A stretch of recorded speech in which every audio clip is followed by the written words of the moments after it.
हरे कृष्णा. हरे कृष्णा प्रभूजी, दंडवत प्रणाम. हा, दंडक प्रणाम. हरे कृष्णा सर्वांचं. तर एक मिनिट, खिडकीतून आवाज खूप येतो. खिडकी बंद करतो मी, एक मिनिट.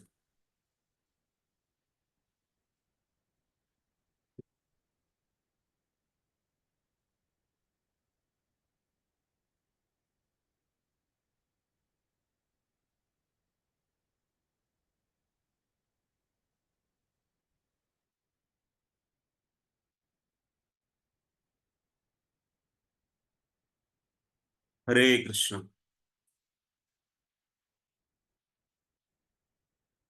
ओम ज्ञानतिमिरान्धस्य ज्ञानाञ्जनशलाकया चक्षुरुन्मिलितं येन तस्मै श्रीगुरवे नमः. श्रीचैतन्यमनोभीष्टं स्थापितं येन भूतले स्वयं रूपः कदा मह्यं ददाति स्वपदान्तिकं. वन्देऽहं श्रीगुरो श्रीयुतापदकमलं श्रीगुरून् वैष्णवांश श्रीरूपं साग्रजातं सहगणा रघुनाथान्वितं तं सजीवं साद्वैतं सावधूतं परिजनसहितं कृष्णचैतन्यदेवं श्रीराधा कृष्णपदान् सगण ललिता श्रीविशाखान्वितांश. नमो विष्णुपादाय कृष्णप्रेष्ठाय भूतले श्रीमते भक्तिवेदांत स्वामिनिति नामिने. नमस्ते सरस्वती देवे गौरवाणी प्रचारिणे निर्विशेष शून्यवादी पाश्चात्य देशतारिणे. नमो महावदन्याय कृष्ण प्रेम प्रदायते कृष्णाय कृष्ण चैतन्य नामिने गौरत्विषे नमः. हे कृष्णा करुणा सिंधो दीनबंधो जगतपते गोपेश गोपिका कांत राधा कांत नमोस्तुते. तप्त कांचन गौरांगी राधे वृंदावनेश्वरी वृषभानुसुते देवी प्रणमामि हरे प्रिये. वाञ्छाकल्पतरुभ्यश्च कृपा सिन्धुभ्येव च पतितानां पावनेभ्यो वैष्णवेभ्यो नमो नमः. जय श्री कृष्ण चैतन्य प्रभु नित्यानंद श्री अद्वैत गदाधर श्रीवासादि गौर भक्त वृंद. हरे कृष्णा कृष्ण कृष्णा हरे हरे, हरे राम राम राम हरे हरे.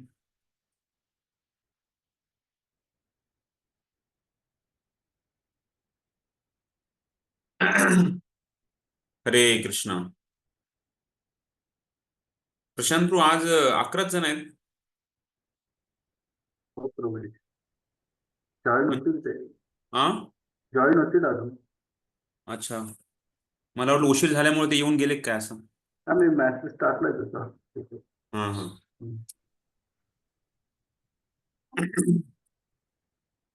ओके. भक्तिरसामृत सिंधू चट गोस्वामी अष्टक क्रमांक 2.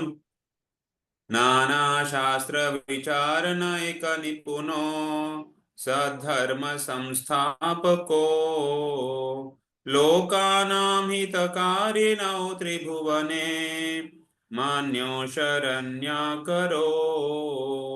राधा कृष्ण पदारविंद भजन नंदेन मत्कालिको. वंदे रूप सनातनौ रघुयुगो श्रीजीव गोपालको. श्री सनातन गोस्वामी, श्री रूप गोस्वामी, श्री रघुनाथ भट्ट गोस्वामी, रघुनाथ दास गोस्वामी, श्रीजी गोस्वामी आणि श्री गोपाल भट्ट गोस्वामी हे 6 गोस्वामी सर्व मानवांच्या हिताकरिता शाश्वत धर्मतत्वांची प्रस्थापना करण्याच्या हेतूने प्रकट झालेल्या शास्त्रांचा सखोल अभ्यास करण्यात तज्ञ होते. ते गोपी भावामध्ये सदैव मग्न राहून राधाकृष्णांच्या दिव्य प्रेममयी सेवेत रममान असत. षडगोस्वामी अष्टक की जय, षडगोस्वामी प्रभू की जय, रूप गोस्वामी की जय. हरे कृष्णा. तर काल आपण चर्चा करत होतो अध्याय 13वा, 12 मधला थोडासा भाग आणि 13 मधला. तर त्याच्यामध्ये आपण बघितलं कशा प्रकारे पाप आणि अपराध मध्ये पण फरक आहे. त्याचबरोबर कशा प्रकारे भगवंत रूप गोस्वामी सांगतायत की भगवंत एवढे सुंदर आहेत त्यांच्याकडे तुम्ही जाऊ नका, त्यांच्याकडे पाहू नका. कारण एकदा जर भगवंताचा प्रसाद खाणं, भगवंताचं दर्शन घेणं, भगवंताचं नाव स्मरण करणं, भगवंताचं नाव म्हणजे नाव घेणं, तर भगवंताचं एवढं शुद्ध करणार आहे. त्यांचे नेत्र मनोहर आहेत, वेणुवादन भगवंत करत आहेत आणि मस्तकावर मोराचा पीस आहे. तर एवढं सर्व भगवंताचं रूप बघून तुम्ही भौतिक जगाची प्रलोभन, भौतिक जगाचं आकर्षण सगळं विसरून जाल. तर त्यामुळं असं त्यांनी उलट म्हणजे विरुद्ध विरुद्ध भाव सांगितला. पण ऍक्च्युली त्यांची इच्छा होती की प्रत्येकाने भगवंताकडे असं रूप बघावं आणि भगवंताकडे आकर्षित व्हावं. तर जसं गोपींचं उदाहरण आपण काल सांगितलं. गोविंदाला पण 3 आपण अर्थ पण सांगितले. आणि त्याचबरोबर कशा प्रकारे भागवत श्रवण हे किती महत्वाचं आहे आपल्या हे संप्रदायामध्ये, खास करून वैष्णव संप्रदायामध्ये भागवताचं श्रवण स्वतः चैतन्य महाप्रभूंनी दाखवलं. कशा प्रकारे भागवताचं श्रवण आपण केलं पाहिजे, त्याच्यामध्ये आस्वादन केलं पाहिजे. प्रभुपादांनी त्यांच्या शिष्यांना कशा प्रकारे एवढी रुची दिली भागवताचं, रोज नित्यम भागवत सेवेत चालू केलं. त्याच्यामध्ये आपण कसं आस्वादन केलं पाहिजे. त्यानंतर भक्तांचा संघ किती महत्वाचा आहे, तर त्यामध्ये पण आपण चर्चा केली.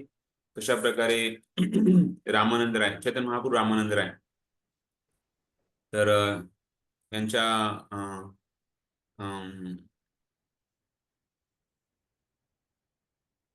त्यांचा संवाद, आणि त्यामध्ये आपण आणखी एक चर्चा, आणखी एक महत्वाचा पॉइंट आपण डिस्कस केला. कशा प्रकारे आपण जेव्हा एक उच्च भक्त म्हणजे आपल्यापेक्षा वरिष्ठ भक्त, जे म्हणजे प्रगत भक्त आहेत, तर त्यांच्या सहवासामध्ये आपण जर राहिलं आणि भक्ती करत राहिलं, तर नक्कीच एक दिवशी भावभक्ती आपल्यामध्ये प्रगट होईल. आणि खास करून 2 लक्षणं सांगितले होते भावभक्तीचे. कशा प्रकारे आपण जेव्हा वरिष्ठ किंवा शुद्ध भक्तांच्या संगतीमध्ये आपण राहिलो, तर कशा प्रकारे आपल्यामध्ये भावभक्तीचे 2 लक्षणं प्रकट होतील. कुठले 2 लक्षण सांगितले होते?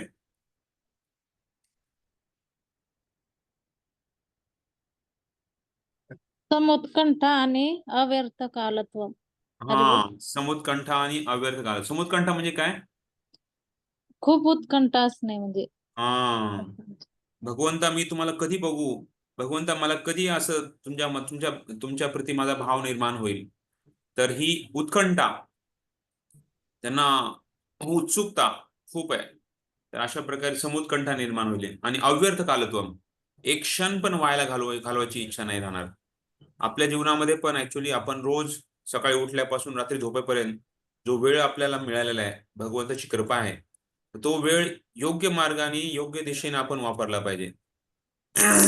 लोक म्हणतात टाइमपास. ऍक्च्युली टाइमपास करायला भक्तांकडे टाइमच नाहीये. एवढे आपण बिझी राहायला पाहिजे. प्रभुपाद बघा, एवढ्या वयामध्ये पण त्यांनी कधी स्वतःसाठी वेळ नाही दिला. स्वतःच्या शरीर म्हणजे जे काही लागतंय, जे काही गरजेचं आहे, त्यासाठी वेळ द्यायचा. पण आपण लक्षात आलं पाहिजे की ऍक्च्युली भगवंताने मला वेळ दिलेला आहे. भगवंताचा जो वेळ आहे तो आपण योग्य दिशेनं, योग्य भक्तीमध्ये आपण लावला पाहिजे. नाहीतर मग भगवंताला आपण अनादर करत आहे. कारण भगवंत म्हणतात गीतेमध्ये, मीच वेळ आहे. त्यामुळं भगवंताला आदर देणं म्हणजे आपल्या एक एक क्षण आपण योग्य मार्गाने भगवंताच्या सेवेमध्ये, भक्तांच्या सेवेमध्ये, भक्तीमध्ये लावला पाहिजे. मग 9विधा भक्तीमध्ये कुठलीही भक्ती आपण करू शकतो, पण वेळ वायाला नाही घातला पाहिजे. भक्तीचं हे एक लक्षण आहे. भक्तीमध्ये प्रगती करणं म्हणजे काय, की आपल्याला वेळ मिळतच नाहीये. मला हे करायचंय, मला ही सेवा आहे, मला ती सेवा आहे, मला असं करायचं, तसं करायचं, ग्रंथ वितरण करायचं आहे, एवढे श्लोक पाठ करायचे आहेत, एवढे वैष्णव भजन पाठ करायचे आहेत, प्रभुपादांचं एवढे मोठे प्रवचन आहेत, त्याला मला ऐकायचं आहे, म्हणजे एवढे मोठे पुस्तक आहेत प्रभुपादांनी लिहिलेले, त्याचे मला वाचन करायचं आहे. तर एवढं करायला मला आहे, पण माझ्याकडे वेळच नाहीये, असं आपल्याला वाटलं पाहिजे. मग आपल्याला एक पण क्षण व्हायला नाही जाणार. नाहीतर मग हो की चाललंय, काही रूपात जे गाठलेलं आहे आपण फक्त ते घरचं slow काम आहे, घरच्या जबाबदाऱ्या आहेत आणि मग ते करत करत थोडा पण वेळ मिळणार नाही आणि मग वेळ मिळत नाही असं नाही करायला पाहिजे. आपण घरचं काम, आपल्या जबाबदाऱ्या सगळं करत करत भक्तीला जो योग्य वेळ आहे तो आपण दिलाच पाहिजे आणि भक्तीमध्ये वाढ केली पाहिजे. तर त्यानंतर बघितलं आपण कशा प्रकारे नामसंकीर्तन. तर भगवंताचं नाव मग श्रवण, महामंत्राचं श्रवण आणि कीर्तन त्यासंबंधी नारद मुनींनी कशा प्रकारे भगवंताचं नाव नेहमी गायन करत असतात. तर ते भगवंताचं नाव जेव्हा आपण ऐकतो तर तेव्हा आपल्याला हृदयामध्ये भगवंत आपलं चित्त शुद्ध करतात. शुद्ध चित्त होतं, मग आपल्याला भक्ती आपली पूर्ण भगवंताला प्रसन्न करणारी होते. रूप गोस्वामी अशा प्रकारे सांगतात कीर्तन आपल्या भावभक्तीला, आपण जरी नवसिका भक्त असला पण तरी पण आपली भावभक्ती प्रकट करू शकतो जर आपल्याला आपण कीर्तनामध्ये आपण शुद्ध भावाने आपण कीर्तन केलं तर. आणि त्यानंतर मथुरावास. तर कशा प्रकारे मथुरा म्हणजे खास करून धामवास, मथुरावास. तर भगवंताचं वास्तव्य त्यामध्ये खास करून रूपात येतात जेव्हा आपल्यामध्ये दिव्य भावना निर्माण होतात आणि तेव्हा आपण वृंदावन किंवा मथुरेमध्ये आपली आपण तिथे मार्गस्थ करतो. म्हणजे खास करून मनसी कंपी भावम कानन श्रीस्तोमनी. म्हणजे इथं सांगितलंय, जीव गोस्वामी सांगतात कशा प्रकारे आपलं मनमना मत बघतो, जसं भगवंतांनी सांगितलं गीतेमध्ये.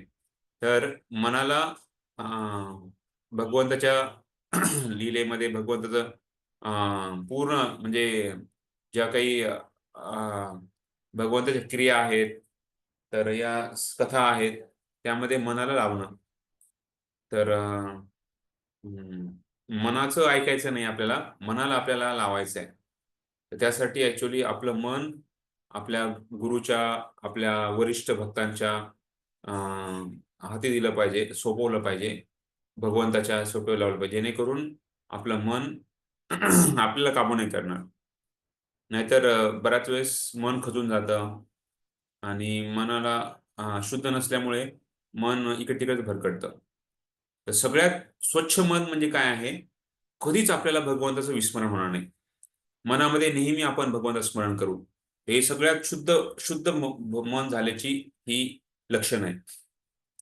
त्यामुळेच आपल्याला खास करून वैदिक पद्धतीमध्ये जो आपल्याला 2 नियम सांगितलेत, तर कशा प्रकारे आपण पंचरात्रिक विधी आणि भागवत विधी हे दोन्ही पण विधी सांगितल्यात, ज्याद्वारे आपल्याला भगवंताचं संबंधी आपलं मन नेहमी केंद्रित राहील. भगवंत प्रेम आपल्याला मिळणार आहे. कारण पंचरात्रिक विधीमध्ये कसं आहे, आपण भगवंताची पूजा करतो, भगवंताची आराधना करतो, भगवंताची सेवा करतो डायरेक्ट, म्हणजे अर्चा विग्रहांची.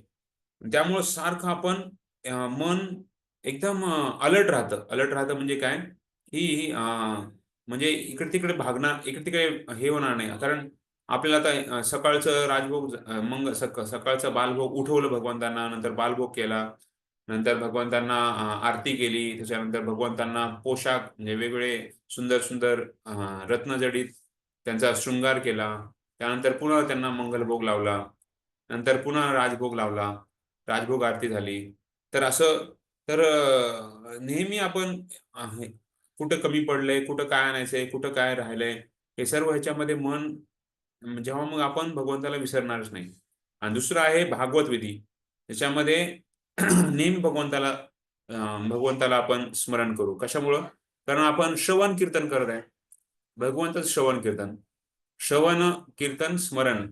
तर त्यामुळे सांगितलंय की भगवंताच्या या दोन्ही विधी भागवत विधी आणि पंचरात्रिक विधी या दोन्ही विधीद्वारे आपलं मनाला शुद्ध होईल आणि आपण भगवत प्रेम प्राप्त करू शकतो. तर मी एक शेवटचं कन्क्लूड मध्ये आपण सारांश मध्ये बघताना शेवटी सांगितलं होतं कशा प्रकारे आपण एवढे वर्ष आपण भक्तीमध्ये आहोत, 16 माळा करत आहोत, काही दीक्षा पण झालेल्या आपल्या काही जणांची. तर मग कशामुळे आपल्याला भावभक्तीपर्यंत आपण वरती म्हणजे झेप घेतली नाही आणखी, कशामुळे आपलं आणखी एवढी उच्च स्तरावर आपली भक्ती गेली नाहीये. तर 2 गोष्टी सांगितल्या होत्या. कशा प्रकारे आपण आपली जी भावना आहे ती निरपराध भावना असली पाहिजे आणि निष्कपट भावना असली पाहिजे. निरपराध आणि निष्कपट भावना. तर जे आहे जसं आहे तसं आपण वागलं पाहिजे. बऱ्याच वेळेस दुसऱ्यांना दाखवण्यासाठी जर आपण दाखवलं की नाही मी खूप महान भक्त आहे, एवढं सर्व माझ्यामध्ये प्रगती आहे, तर ते साधेपणा नाहीये. त्यामुळं सांगितलं की कशा निष्कपट, मला ह्याच्यातून काही कपटी नाही, कपटी भावना नाहीये आणि अपराधाची भावना नाहीये. आणि उदाहरण सांगितलं होतं कशा प्रकारे आपलं लाकूड असतंय, खास करून जेव्हा लाकूड आगीमध्ये टाकतो खास करून जाळायला, तर ते जर लाकूड जर आपल्याला ओलं असेल, तर ते लाकडाचं आग होण्याच्या ऐवजी ते धूरच होईल आणि ते आपल्याला खूप म्हणजे आपल्याला आपले वेदनाच होईल त्याच्यामुळं.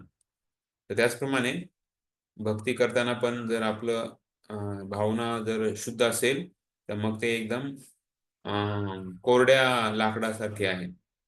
त्यामुळे तसं आपण भक्ती केली, तर आपल्याला खूप त्याचा फायदा होणार आहे.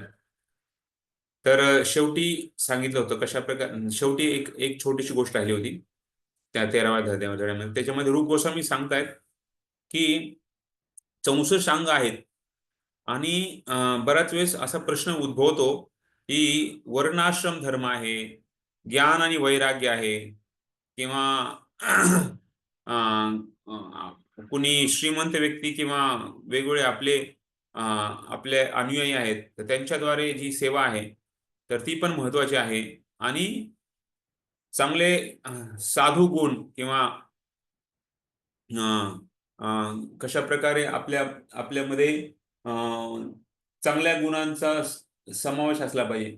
तर हे 4 गोष्टी आहेत, या पण महत्त्वाच्या आहेत. मग या 4 गोष्टींना कशामुळे रूप गोस्वामींनी 64 अंगामध्ये का नाही घेतलं?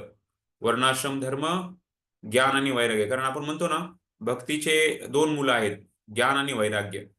मग त्याला का नाही त्यांनी घेतलं? किंवा पैसा आणि बाकी लोक आले तर मग जास्त त्याच्यामध्ये हे पण होऊ शकतं. जास्त सेवा होऊ शकते. जास्त मंदिराची स्थापना होऊ शकते. म्हणजे असे वेगवेगळ्या ठिकाणी वेगवेगळ्या आपल्याला फायदा होऊ शकतो. आणि शेवटचं म्हणजे चांगले गुण असतील तर मग ते पण फायदे जसं मला आठवतंय की भक्तीमध्ये जेव्हा मी चालू केलं तेव्हा भक्तांना बघूनच चालू केलं.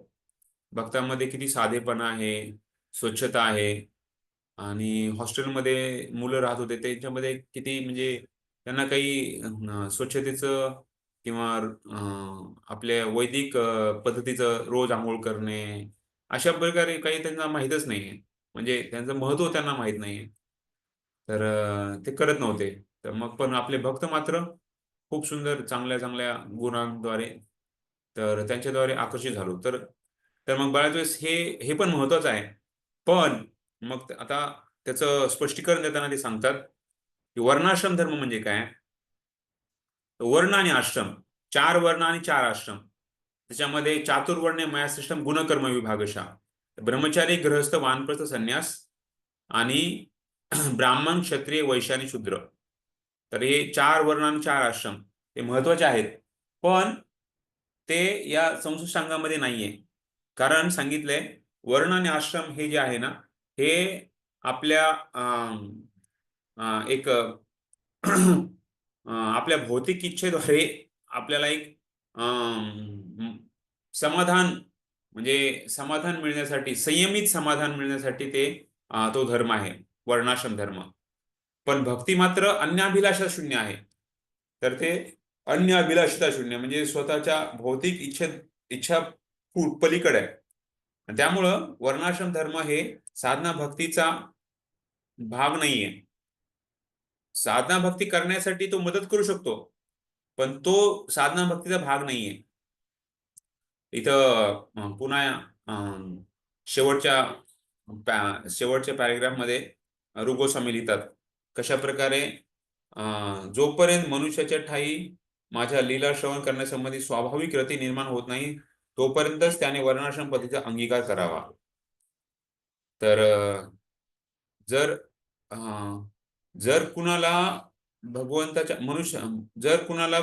भगवंताच्या लीला श्रवण करण्यासंबंधी स्वाभाविक रती निर्माण झाली, तर वर्णाश्रम धर्म त्याग केला तरी त्याचा म्हणजे हे नाहीये. कारण वर्णाश्रम पद्धत म्हणजे काय की धर्म, अर्थ, काम आणि मोक्ष या 4 पुरुषार्थांच्या प्राप्तीसाठी जे विधी आहे तो विधी आहे. ज्यांनी कृष्ण भावना विकसित केलेली नाही अशा लोकांकरिता या गोष्टी नेमलेल्या आहेत. तर सांगायचं म्हणजे काय, एखाद्या व्यक्ती जर कृष्ण भावनेत उन्नत करण्यासाठीच या पद्धती वापरू शकतो, पण हा साधना भक्तीचा अंग नाहीये. तर त्यामुळं मदत करण्यासाठी हे वापरू शकतो वर्णाश्रम पद्धती, पण ही संस्कृत संघामध्ये त्यांनी दिलेली नाहीये. त्यामुळं इथे वर्णाश्रम धर्माबद्दल उत्तर दिलं. आणि नंतर आता जो 14वा अध्याय आपल्याला आपण आज शिकणार आहे, त्याच्यामध्ये मग बाकीच्या गोष्टीबद्दल विश्लेषण केलंय. कशा प्रकारे ज्ञान आणि वैराग्य, त्याचबरोबर सेवा जी आपण आपले अनुयायी किंवा संपत्तीद्वारे ते का सांगितलं नाहीये. आणि तिसरं म्हणजे साधू गुणांचा विकास, त्याला पण आपण कशामुळं साधना भक्तीचा एक महत्त्वाचा अंग आहे याबद्दल ते सांगतात. तर 14वा अध्याय भक्तिमय सेवेसाठीची योग्यता. तर आपण वाचन करूया.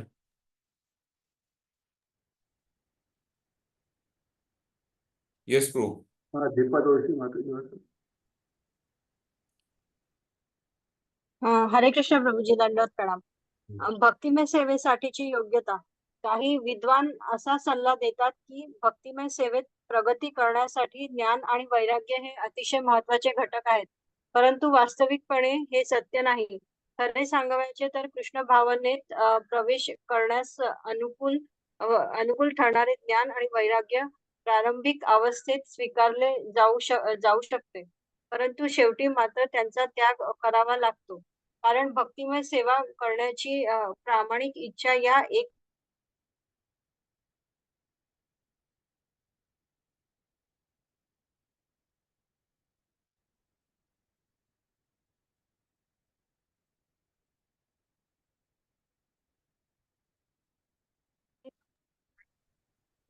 आवाज येत तपस्या हे नाही. मार्ग भौतिक प्रदूषणापासून मुक्त होण्यासाठी अनुकूल असतात, परंतु त्यामुळे आपले हृदय मात्र अधिकाधिक कठोर होत जाते आणि ही गोष्ट आपल्याला भक्तिमय सेवेत प्रगती करण्यास कदापि सहाय्य करू शकणार नाही. म्हणून हे मार्ग भगवंतांच्या दिव्य प्रेममयी सेवेत प्रवेश करण्यासाठी अनुकूल नाहीत. वास्तविकपणे कृष्ण भावना किंवा भक्तिमय सेवा हाच भक्तिमय जीवनात प्रगती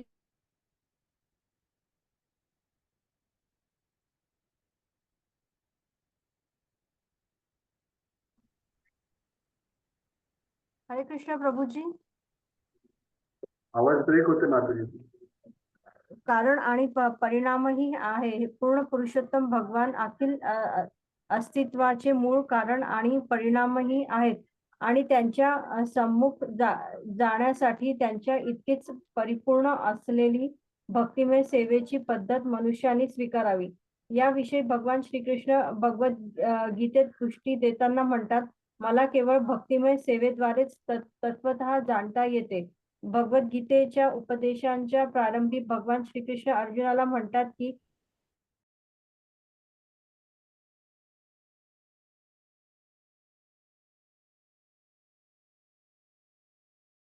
माताजी, आवाज ब्रेक झाला. हरे कृष्ण प्रभूजी, हरे कृष्ण प्रभूजी, आवाज येतोय का? आवाज येत नाही माताजी. नाही येते माताजी. हा ते सारखं कट होतोय सारखं, म्हणजे काय होतंय, मी तुला ही सर्व रहस्य सांगत आहे. वैदिक ज्ञान म्हणजे अंततः भगवंतांना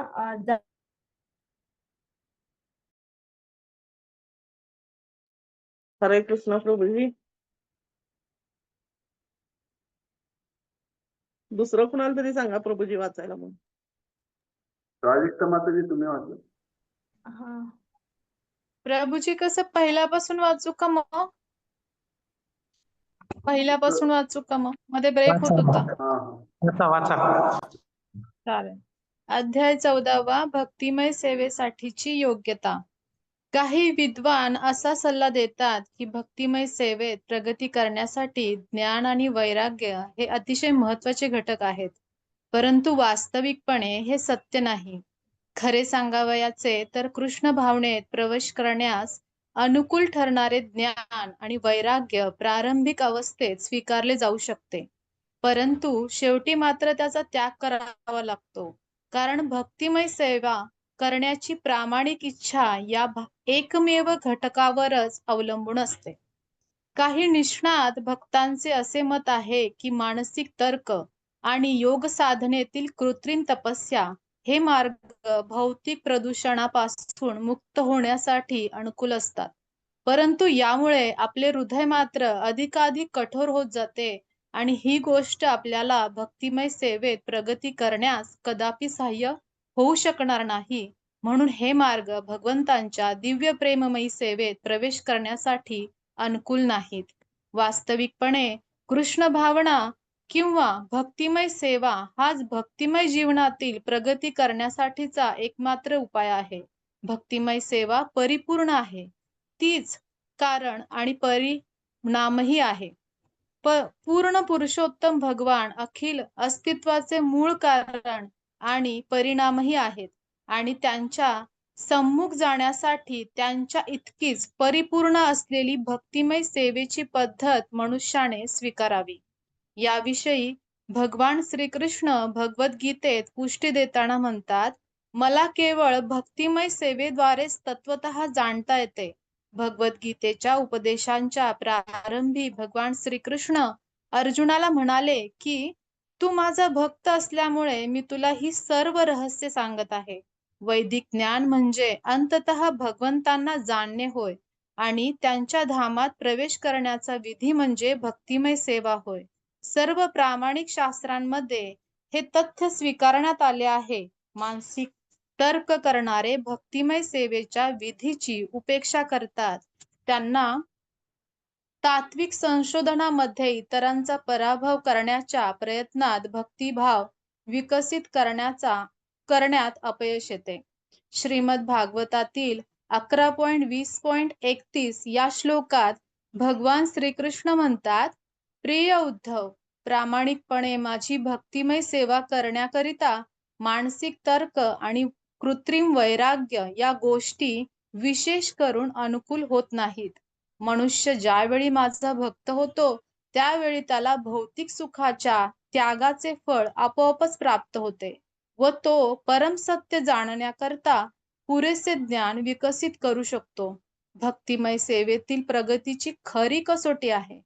भक्त कधीही अंधकारात असू शकत नाही, कारण भगवंत स्वतः त्याच्यावर विशेष कृपा करून त्याच्या हृदयातून ज्ञान विकसित करीत असतात.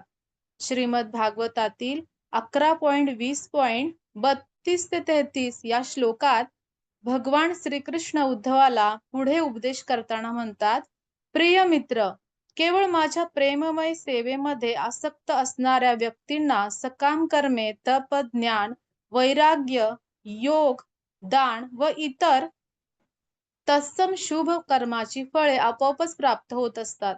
या भक्तांसमोर सर्व काही उपलब्ध असते, परंतु ते माझ्या भक्तिमय सेवे व्यतिरिक्त इतर कोणत्याही लाभांची अभिलाषा करीत नाहीत. जरी एखाद्या भक्ताच्या मनामध्ये स्वर्गात जाण्याची अभिलाषा असली किंवा वैकुंठ लोकात जाण्यासारखी आध्यात्मिक अभिलाषा असली तरी माझ्या अकारण कृपेने त्यांच्या सर्व इच्छा सहज पूर्ण होतात.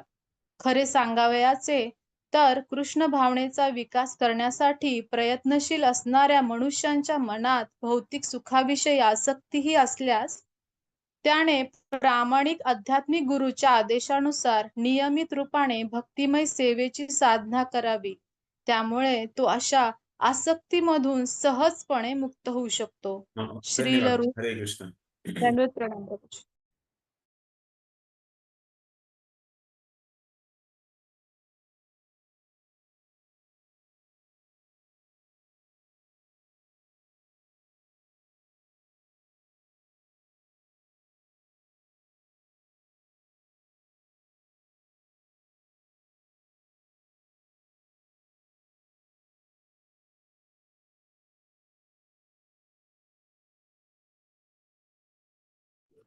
फ्री गोष्ट जरी आपल्याला लागली नाही तरी पण आपण ती दुसऱ्या कोणाला तरी भेट देतो. एखादी गोष्ट घेतली तर त्याच्याबरोबर दुसरं काहीतरी फ्री मिळतं. तर त्यामुळं त्या गोष्टीबरोबर दुसरी गोष्ट फ्री जी मिळते ती आपल्याला जर गरज नसते आपण दुसऱ्याला देऊन टाकतो. तर ते त्या गोष्टी आपल्याला गोष्ट नको म्हणजे पाहिजे असं नाही, पण ती मी मुफ्त मिळाली आहे. त्याचप्रमाणे भक्ती करताना ज्ञान आणि वैराग्य तर हे विकसित होतात. तर खास करून ज्ञान म्हणजे काय, कशा प्रकारे सत आणि असत म्हणजे जे क्षणिक आहे, क्षणभंगूर आहे आणि जे शाश्वत आहे, तर त्याबद्दलचं ज्ञान मिळवणं चांगलं आहे, ज्ञान घेणं पण चांगलं आहे, ज्ञान असणं पण चांगलं आहे. पण त्या ज्ञानानं जर आपल्याला खास करून भगवंताबद्दलचं स्मरण होत नसेल आणि खास करून ते ज्ञान भौतिक काय आहे आणि म्हणजे आध्यात्मिक काय आहे तेवढ्याबद्दलच सीमित आहे, पण भगवंताबद्दल त्याच्याबद्दल काहीच देणं घेणं नाहीये. तर ते ज्ञान आपल्याला एवढं मदत करू शकणार नाही.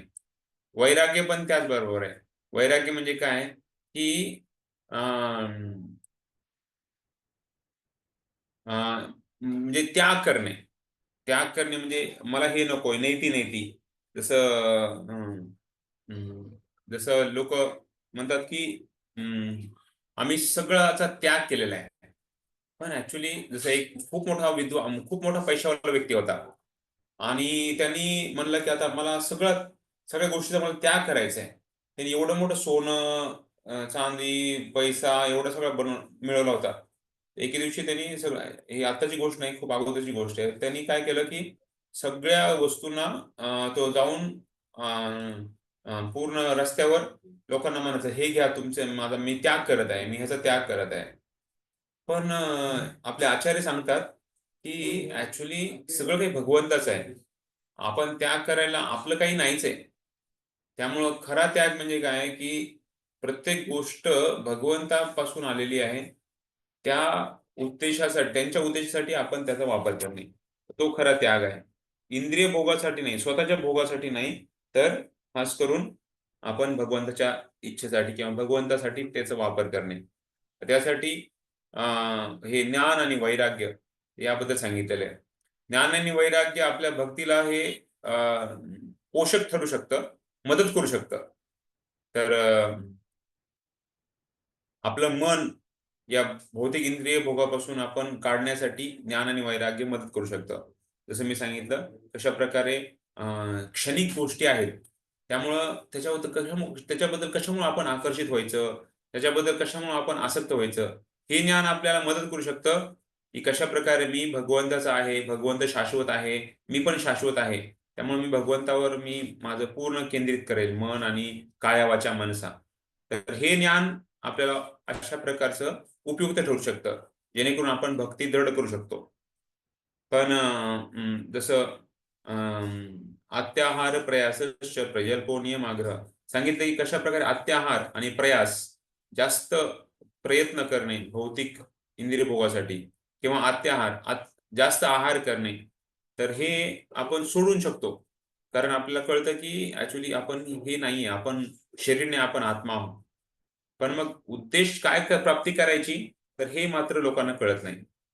तर त्यामुळे बऱ्याच संस्था आहेत, त्या सांगतात तुम्ही चांगलं राहा, तुम्ही चांगले गुण विकसित करा, तुमचं शरीर चांगलं ठेवा, तुमच्या रोजच्या दैनंदिन जीवनामध्ये तुम्ही असं करा तसं करा. पण शेवटी ते सांगतात की आपण आत्मा आहोत आणि आपण भगवंताचे अंश आहोत, भक्ती करायला पाहिजे. पण इस्कॉनमध्ये आपण पहिल्यांदा कुणी आलं तर आपण सांगतो की आपण आत्मा आहोत, आपण शरीर नाहीये. आत्म्यासाठी आपण काहीतरी केलं पाहिजे. त्यामुळं खास करून आपल्या वैष्णव संप्रदायामध्ये पहिले शिकवण तीच दिलेली आहे की आपण आत्मा आहोत, आत्म्यासाठी आपण योग्य तो प्रयत्न केला पाहिजे आत्मसात करण्यासाठी. तर बऱ्याच वेळेस युक्त वैराग्य हा पण एक महत्वाचा मुद्दा सांगितला जातो, आपले आचार्य सांगतात खास करून.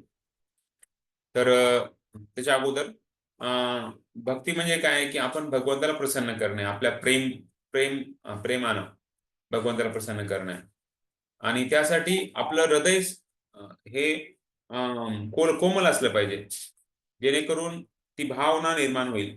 कारण इथे आपण वाचलं आता कशा प्रकारे जेव्हा आपण हृदय जेव्हा कठोर असते तेव्हा आपण भगवंताला गाठू शकत नाही. मानसिक तर्क आणि योग साधनेमधील कृत्रिम तपस्या हे मार्ग भौतिक प्रदूषणापासून मुक्त होण्यासाठी अनुकूल असतात, पण त्यामुळे आपलं हृदय अधिक कठोर होत जाते आणि ही गोष्ट आपल्याला भक्तिमय सेवेत प्रगती करण्यास सहाय्य ठरू शकणार नाही. म्हणून हे मार्ग भगवंताच्या दिव्य प्रेममय सेवेत प्रवेश करण्यासाठी अनुकूल नाहीयेत. तर तर जेव्हा आपल्याला माहिती आहे कशा प्रकारे विश्वामित्र मुनी त्यांनी कठोर तपस्या केली. ऍक्च्युली बऱ्याच वेळेस लोक त्याग करतात आणि खूप वैराग्य दाखवतात आणि त्यांना खूप म्हणजे इंद्रिय भोग म्हणजे एकदम त्यांना तुच्छ वाटतं, एकदम तुच्छ. मी आता एवढा स्ट्रिक्ट म्हणजे एकदम कठोर मी तपस्या करणार आहे आणि इंद्रिय भोगाला पूर्ण टाळणार आहे. अशा प्रकारे त्यांनी खूप तपस्या केली. पण जेव्हा रंभा आली तेव्हा तिला त्यांनी शाप दिला आणि तू एक दगड बनवा, शाप दिला. किंवा शिवजी होते, शिवजींनी जेव्हा कामदेव आले तेव्हा त्यांना जागीच त्यांना जाळून टाकलं. तर पण आपण बघतो नरनारायण ऋषी जे साक्षात भगवंत आहेत, जेव्हा मदन आले होते तर तेव्हा त्यांना ते आकर्षित करण्यासाठी आले होते, इंद्राने पाठवलं होतं. तर त्यांनी अप्सराला निर्मिती केली. त्यांच्या खास करून उर्वशीचं प्रकट झाले आणि अशा काही अप्सरांची निर्मिती झाली. त्यांना राग नाही आला, ते हसले, कारण त्यांना कळालं इंद्रानी माझी तपस्या भंग करण्याचा प्रयत्न करत आहे. तर त्यांचं हृदय कठोर नाही झालं, कारण भगवंत साक्षात. आणि भक्ती जो करतो तर त्याचं हृदय स्वच्छ असते, हृदय कोमल बनतं. जसं आपल्याला माहिती आहे हरिदास ठाकूरला जेव्हा वैश्या भंग करण्यासाठी आली होती, 3 दिवस आली, पण त्यांनी राग नाही आणला तिच्यावर, उलट तिला भक्त बनवलं. तर ऑफकोर्स हरिदास ठाकूरची जी भक्तीची जी लेवल आहे, त्यांची जी भक्तीची मध्ये प्रगती झालेलीची जी स्थिती आहे ती आपली कधीच होऊ शकणार नाही. म्हणजे ती आपण आता तरी आपण त्याच्याबद्दल हे करू शकत नाही, पण हरिदास ठाकूरांनी मात्र तसं दाखवलं. त्याचबरोबर आपण बघतो कशा प्रकारे म्हणजे ऍक्च्युली भक्तीला पोषक आहे ते आपलं कठोर हृदय नाहीये, तर मृदू हृदय, जे आपल्याला जे भगवंताला एक मक्खन सारखं आपल्याला एकदम कोमल होतं, जे भगवंत लगेच त्याला घेऊ शकतात. तर त्यासाठी ज्ञान आणि वैराग्य हे मदत करू शकतं, पण ते साधना भक्तीचं मुख्य अंग नाहीये.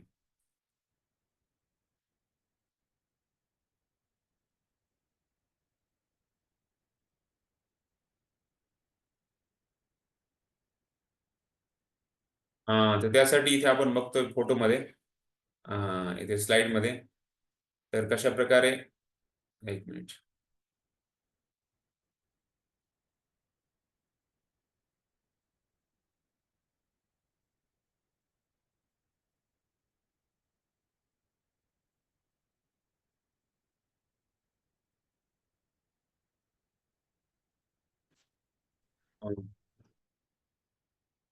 तर मग कशा प्रकारे आपण अनासक्ती केली पाहिजे, ज्याद्वारे आपलं हृदय पण कठोर नाही बनणार, त्याला युक्त वैराग्य म्हटलं जातं. इथे प्रभुपाद रॉयल कारमध्ये एवढ्या म्हणजे महागाची गाडी, पण त्यांना आसक्ती नव्हती की मी बैलगाडीमध्ये बसू किंवा मोठमोठ्या कारमध्ये बसू किंवा हेलिकॉप्टरमध्ये बसू, विमानामध्ये बसू. बऱ्याच वेळेस लोकांना वाटतं की आता आपण सेल्फी घेऊ, त्याच्यावर असं आपण बसतो आहे वगैरे. तर प्रभुपादांना असं काही म्हणजे वाटलं नाही की खूप मोठी गोष्ट आहे किंवा खूप आपण वेगळं काही करतोय. एक माध्यम आहे ज्याद्वारे आपण प्रचार होईल, लोकांपर्यंत पोहोचू. त्यामुळे प्रभुपाद म्हणायचे की कारण लोकांनी जे काही बनवलंय तर ते भगवंताच्या सेवेमध्ये आम्ही वापरायचा प्रयत्न करतोय. तर बऱ्याच वेळेस मग असं आपण विचार येतो की मग ज्या काही गोष्टी आपण आहेत त्या सगळ्या वापरू शकतो का? तर मोबाईलमध्ये बऱ्याच वेळेस राधेश्यामप्रभू सांगतात की मग व्हॉट्सॲप आहे किंवा वेगळ्या खूप काही गोष्टी आपण वापरतो ज्या आधुनिक आहेत, पण त्याला जर खरंच गरज नसेल तर ते अधिकार नसेल तर तो वापरण्यामध्ये आपल्याला म्हणजे भक्तीला तो पोषक नाही ठरणार. त्यामुळे अधिकार असलेल्या गोष्टीच आपण वापरल्या पाहिजे, नाहीतर मग ते आपल्या भक्तीला बाधक ठरू शकतं. कारण आपलं जे योग्य जी गरज आहे, दोन गोष्टी आहेत, एक गरज आहे आणि एक माझी स्वतःची इच्छा आहे. गरज असेल तर ते योग्य आहे, ते वापरलं पाहिजे. पण जे लक्झरी म्हणजे आपल्याला आवश्यकतेपेक्षा वरचं, तर ते मात्र तेव्हा आपण विचार केला पाहिजे 2 वेळेस की हे मी खरंच घेऊ का? मी घेतलं तर हे माझ्या भक्तीला पोषक ठरेल का? हे केलं ह्या गोष्टीनं माझं भक्ती वाढेल का? नसेल तर मग ते घेण्यात अर्थ नाहीये. त्यासाठी आपण नेहमी गाईडन्स आपल्या काउन्सिलर आणि आपल्या वरिष्ठ भक्तांकडून घेतलं पाहिजे. तर त्यासाठी नेहमी आपण लक्षात ठेवायचंय आणि हे ज्ञान खूप महत्वाचं आहे. कशा प्रकारे ज्या गोष्टी आपण भगवंताच्या सेवेमध्ये लावू शकतो त्याच गोष्टीला आपण स्वीकारलं पाहिजे. ज्या गोष्टी भगवंताच्या सेवेमध्ये लावण्याची हे नसेल तर आपण त्याला स्वीकारलं नाही पाहिजे. जसं एक भक्त होते, तर त्यांनी म्हणले की मी हा जो खूप श्रीमंत व्यक्ती होता त्याला मी भक्त बनवेल. आणि मग त्यांनी त्याच्याकडे जायचा आणि त्याच्याकडे त्याला म्हणजे त्याला प्रचार करायचा. पण तो दुसरा व्यक्ती जो श्रीमंत होता तो खाणारा, पिणारा, मांसाहार करणारा अशा काही खूप म्हणजे त्याच्यामध्ये व्यसनामध्ये होता. तर या भक्ताला त्याला प्रचार करताना खूप म्हणजे बाधक ठरलं, कारण त्याच्या भक्तीला ते पोषक नाही राहिलं. तर त्यामुळं आपली जी अधिकार आहे त्या अधिकारानुसारच आपण सेवा किंवा आपण भक्ती केली पाहिजे. जे अधिकार आपल्याला भक्तीसाठी जर बाधक ठरत असेल तर आपण त्याचा स्वीकार नाही केला पाहिजे. तर कारण इंद्रिय तृप्ती म्हणजे स्वतःच्या, जसं इथे आपण बघतोय प्रभुपादांना मात्र ते अनासक्त होते. त्यांना कुठलेही म्हणजे जे काही, जसं एकदा एका साधूनं पैसा होता आणि तो असा दोन्ही हात नको नको नको म्हणत म्हणून फोटो काढला होता. अशा प्रकारे मी किती विरक्त आहे, मी किती त्यागी आहे ते दाखवत होता. प्रभुपाद म्हणे हा सगळा पैसा माझ्याकडे मी ओढतो आणि माझा फोटो काढा. तर प्रभुपाद म्हणे कारण सर्व भगवंताचं आहे आणि सगळं भगवंतासाठी आपण वापरलं पाहिजे. जसं हनुमानाने सीतेला भगवंताच्या सेवेमध्ये लावलं, युक्त वैराग्य. तर अशा प्रकारे आपण जे काही आहे ते त्याच्यामुळे आपण ज्ञान आणि वैराग्य विरक्तीसाठी करायची गरज नाहीये. कारण भक्ती केल्यानं ऑटोमॅटिक म्हणजे सहजपणे आपण ती अनासक्ती आपण येऊन जाते. कारण जेव्हा हृदय शुद्ध होतं भौतिक इच्छेद्वारे, भगवंताची सेवाच आपण करू, बाकी भौतिक इच्छा राहणार नाही. त्यासाठी भक्ती करत राहायचंय आपल्याला. श्लोक आहे वासुदेवी भगवती भक्तियोग प्रयोजिता जनिताशु वैराग्यम ज्ञानम च भागवताच्या पहिल्या अध्यायात दुसऱ्या अध्यायातला पहिला स्कंद दुसरा अध्याय 7वा श्लोक आहे.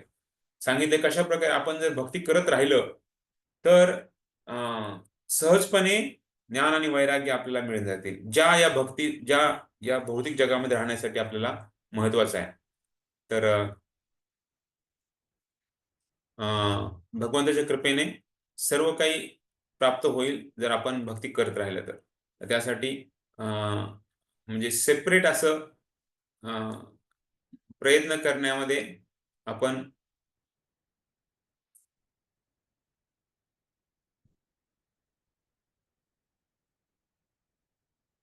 सर्वांनी माझ्या मागे म्हणायचा प्रयत्न करा. वासुदेवे भगवती वासुदेव भगवती भक्ति योग प्रयोजितः भक्ती जनयत्याशु वैराग्यम ज्ञानं च यद् अहेतुकम्.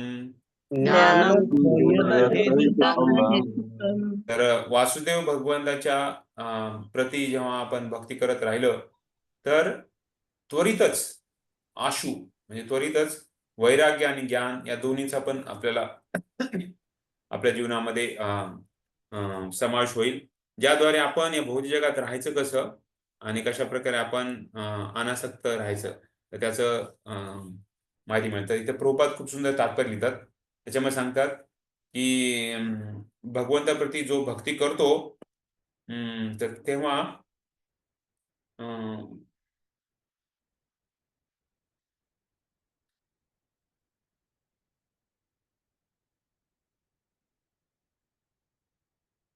भक्तीमध्ये सांगितलेलं आहे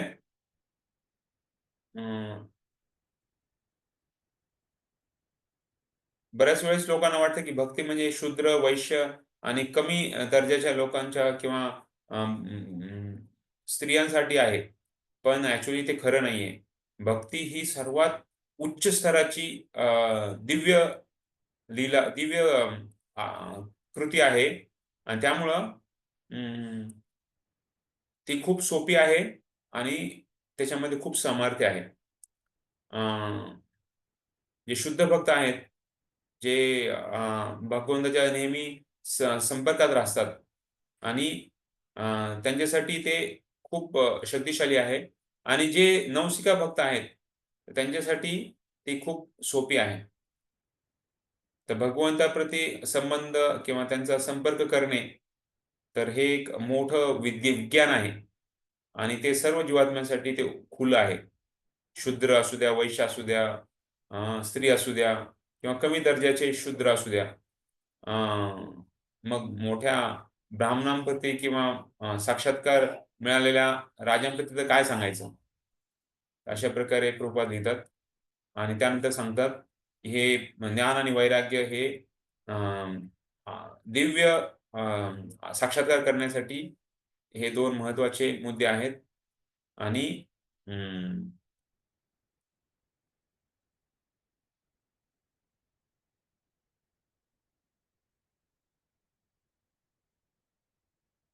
शेवटी प्रभुपाद लिहितात तात्पर्यामध्ये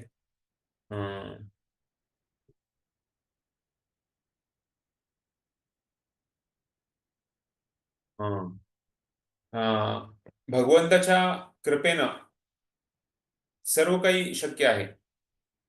जो शुद्ध भक्त ज्ञान, वैराग्य अशा प्रकारे ज्या त्यांच्याकडं गुण आहेत, पण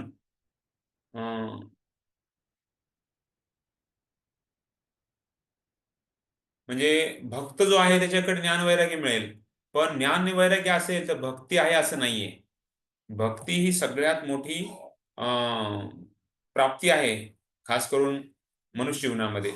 त्यामुळे सांगितलंय की भक्तीमध्ये ज्ञान वैराग्य मिळून जाईल, पण ज्ञान वैराग्य असेल तर भक्ती मिळेल असं नाहीये, असं प्रभुपाद लिहितात त्याच्यामध्ये. त्यामुळं हरे कृष्ण. तर इथं उदाहरण प्रभुपादांचं दिलं कशा प्रकारे प्रभुपादांनी सर्व काही भगवंताच्या सेवेमध्ये लावलं आणि त्यांना आसक्ती नव्हती अजिबात. त्यांना फक्त एकच उद्देश होता. प्रभुजी हरे कृष्ण.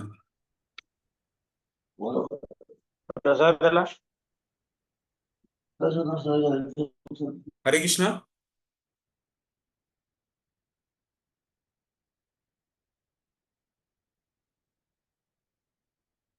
तर युक्त वैराग्याचं जी जे व्याख्या आहे तर त्या भक्तिरसम सिंधूमध्येच खास करून रूप गोस्वामीनं सांगितलेलं आहे. अनासक्तस्य विषयान यथार्थम उपयुञ्जतः निर्बंध कृष्ण संबंधे युक्तम वैराग्य उच्यते. तर सांगितलंय कशा प्रकारे जे काही आहे ते भगवंताच्या सेवेमध्ये लावणं त्याला युक्त वैराग्य.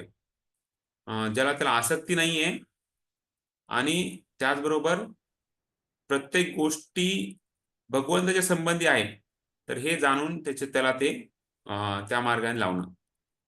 प्रापंचिकतया बुद्ध्या हरिसंबंधी वस्तुना मुमुक्षभी परित्यागो वैराग्यम फाल्गु कथ्यते. तर जो व्यक्ती सर्व गोष्टीचा त्याग करतो पण त्याचा ज्ञान माहित नाही की कशा प्रकारे सर्व गोष्टी भगवंताच्या संबंधित आहे तर त्याला ते फाल्गु वैराग्य सांगितलंय. तर इथं सांगितलंय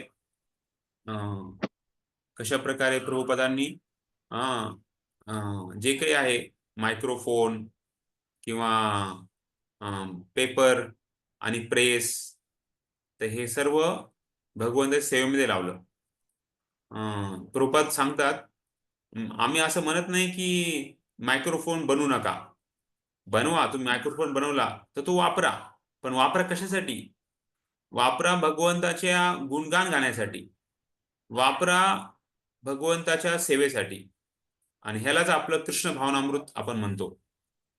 तर आपण जेव्हा आपण मंदिर बांधतो तर तेव्हा आपण चांडेलियर आपण वापरतो, पण मंदिरामध्ये असतात मोठमोठे तर ते पण आपण वापरतो.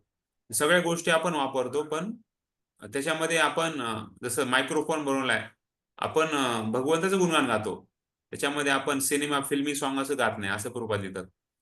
आणि फाल्गु वैराग्य काय की ज्या प्रकारे ज्ञानी लोक आहेत तर ते म्हणजे कारमध्ये बसणार नाही, ते पायी चालणार. तर आपलं असं नाही म्हणे. प्रभुपाद सांगतात आम्ही जे काही आहे मोटर कार आहे किंवा एरोप्लेन आहे, विमान आहे, ते सगळं भौतिक आहे. तर प्रभुपाद म्हणतात मी कशामुळे चालू? मी ह्या जे काही विमान बनवलं आहे त्याचा मी फायदा घेईल, पण कशासाठी?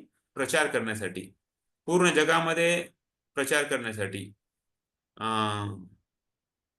आम्ही सर्वांचा फायदा घेईल कृष्ण भावनासाठी. जर आपण भौतिक संपत्तीद्वारे, भौतिक ऐश्वर्याद्वारे जर आपण भगवंताला विसरलं तर ते आपला म्हणजे आपण आत्महत्या आहे भौतिक आध्यात्मिक दृष्ट्या. म्हणजे भौतिक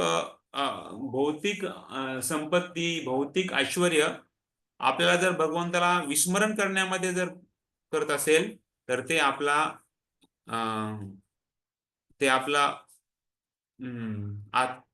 आत्महत्या आहे. त्यामुळं आपल्याला खूप काळजीपूर्वक आपल्याला त्याचं वापरलं पाहिजे. जसं इथं प्रभुपाद सांगत होते रोल्स रॉय कार ते वापरत होते, पण मी रोल्स रॉय आहे किंवा माझी ही कार आहे असा तो संबंध त्यांनी वापरला नाही. तर त्यामुळं मी वेगळा आहे आणि ती कार वेगळी आहे. तर कार मला एका ठिकाणी दुसऱ्या ठिकाणी जाण्यासाठी मदत करत आहे अशा प्रकारे. तर युक्त वैराग्यामध्ये काय आहे की आपली जी इंद्रिय आहे आणि आपली जी भावना आहे तर ते खूप म्हणजे क्रियाशील असते. तर त्यामुळं आपलं हृदय कठीण बनत नाही. पण मी सांगितलं जसं कशा प्रकारे ज्ञानी आणि वैरागी लोक असतात त्यांचं हृदय कठोर होतं, कारण ते त्यांची इंद्रिय आणि त्यांची भावना त्याचा योग्य वापर करत नाही. पण भक्तीमध्ये कसं आपण आपली इंद्रिय पण भगवंताच्या सेवेमध्ये लागतात आणि आपली भावना पण भगवंताच्या सेवेमध्ये आहे. भगवंताच्या सेवेमध्ये आहे. त्याच्यामुळं हे इंद्रिय भोग नाहीये. त्यात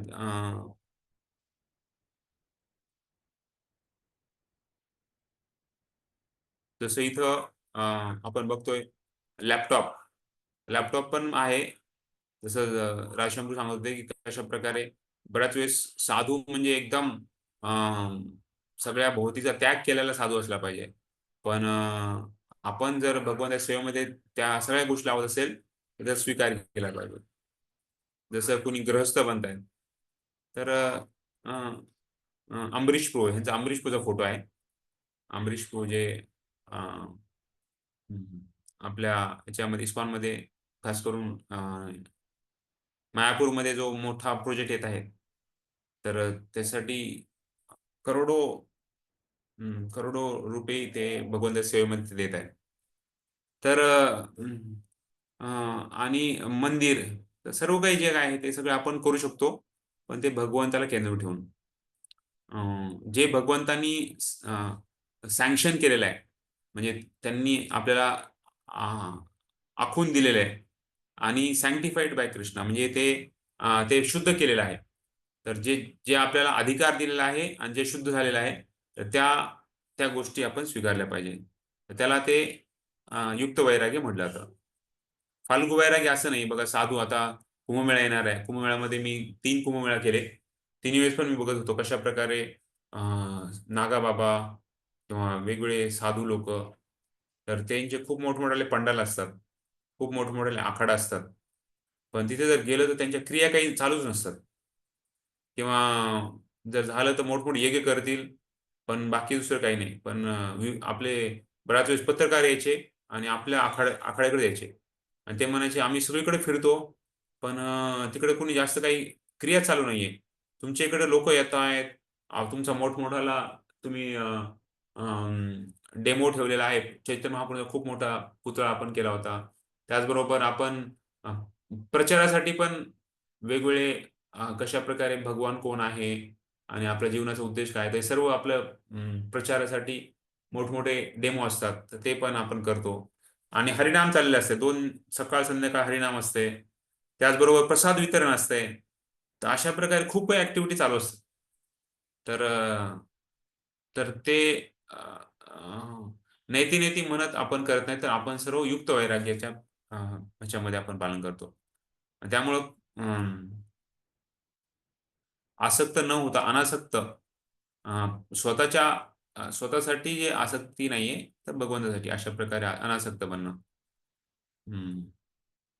तर त्यासाठी जेव्हा आपण आपल्या गुरुच्या प्रसन्नतेसाठी आपण करतो. जसं इथं आपण वाचलं कशा प्रकारे जेव्हा आपण भक्तिमय सेवेच्या तत्वांचा आपण त्याग केला पाहिजे किंवा त्यातील नियमांची उपेक्षा केली पाहिजे.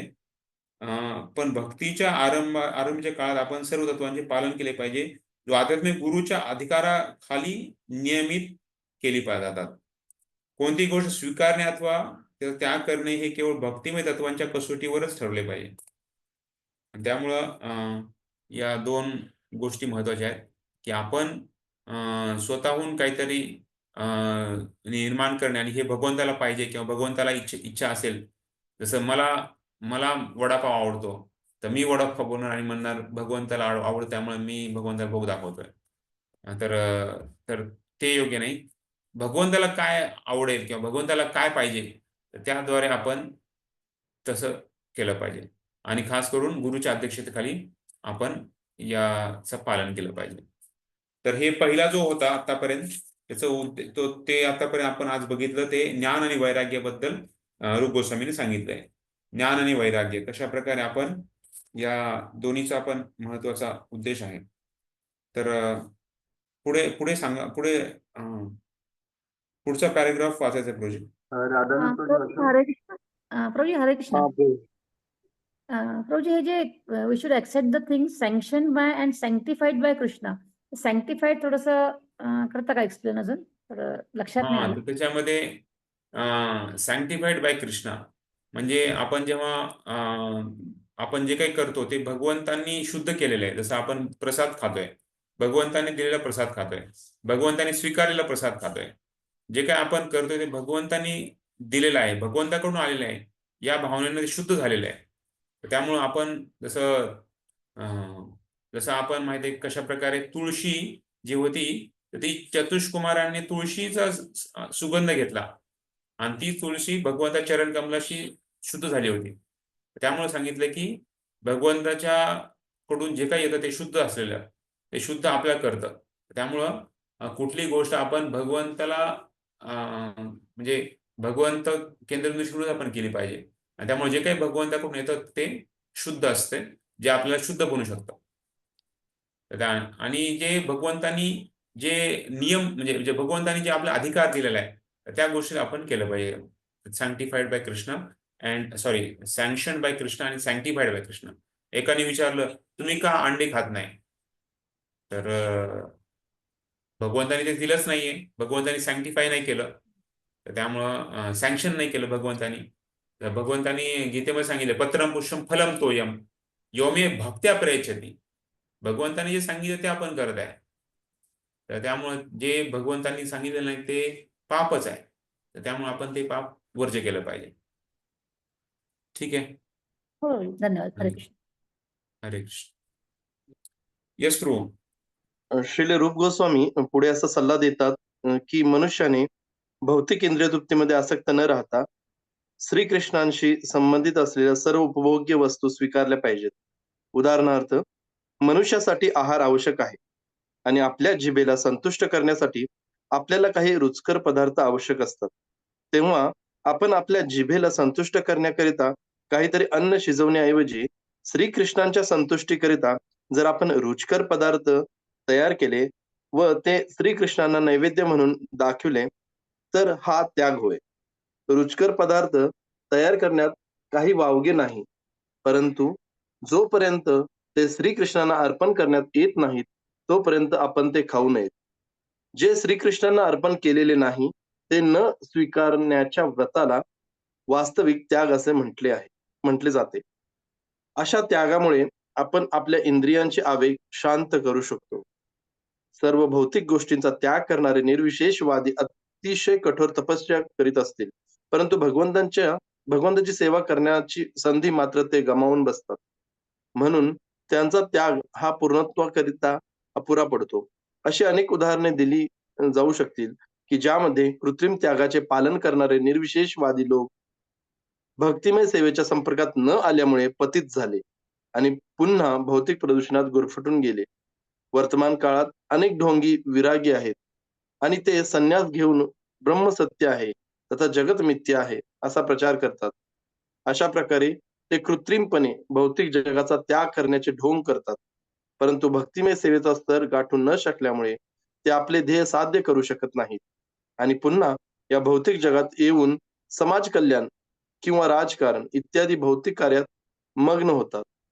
असे कित्येक संन्यासी होऊन गेले ज्यांनी या जगाला मिथ्या समजून त्याचा त्याग केला, परंतु त्यांना पुन्हा या भौतिक जगात यावे लागले कारण ते भगवंतांच्या चरण कमलांशी खरा आश्रय शोधत नव्हते. मनुष्याने भगवत सेवेप्रित्यर्थ उपयोगात आणता येईल अशा कोणत्याही गोष्टीचा त्याग करू नये. हे भक्तिमय सेवेचे रहस्य आहे. कृष्ण भावना आणि भक्तिमय सेवेत प्रगती करण्यासाठी जे काही उपयोगी आहे ते सर्व आपण स्वीकारले पाहिजे. उदाहरणार्थ, वर्तमान कृष्ण भावनामृत आंदोलनाच्या विकासासाठी आम्ही typewriter, dictating machine, tape recorder, microphone, विमान इत्यादी अनेक प्रकारच्या यंत्रांचा उपयोग करीत आहोत.